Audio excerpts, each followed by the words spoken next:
बौद्ध जिला मनमुंडा थाना जोड़ासिंह गाँव में चढ़ाऊ कर 1 कोटी अधिक टंकार गंजेई जबत करिछि पुलिस। गंजेई चोरा चालाण पर योजना चलता बेले पुलिस चढ़ाऊ करथिला। 10 क्विंटाल 10 केजी गंजेई जबत होइछि। तेबे घटनास्थल फेरार मारिछन्ति गंजेई माफिया। बौद्ध एसपी राजप्रसाद निर्देश क्रमे बौद्ध एसडीपीओ कुलदीप मीना नेतृत्व में एक टीम चढ़ाऊ करथिला। गंजेई जबत कर मनमुंडा पुलिस अधिक तदंत जारी रखिछि। सेपटे एसटीएफ जाल अफिम राकेट राउरकेला पानपोस्टू धराला 10 किलो 500 ग्राम अफिम। चोरा चालाण अभियोग में झाड़खंडर बिटू सिंह मुंडा और रोहित मुंडा को गिरफ्त करिछि एसटीएफ। राजस्थान सुंदरगढ़ राउरकेला और झाड़खंड को अफिम चालाण हेउथिला।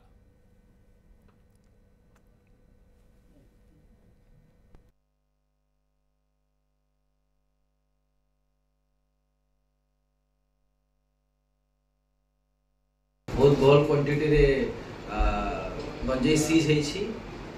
से जोड़सिंह गाँव सीज है बहुत घर गुड़ाए सर्च है। जितेबला रेडिंग टीम से पहुँचला से सब गाँव लोक मैंने से एरिया छाड़ी कर पलाई जाइए। तो तथापि भी आम टीम भल कर रेड करला। बहुत ह्यूज क्वांटिटी रे गंजेई जब्त होइछि।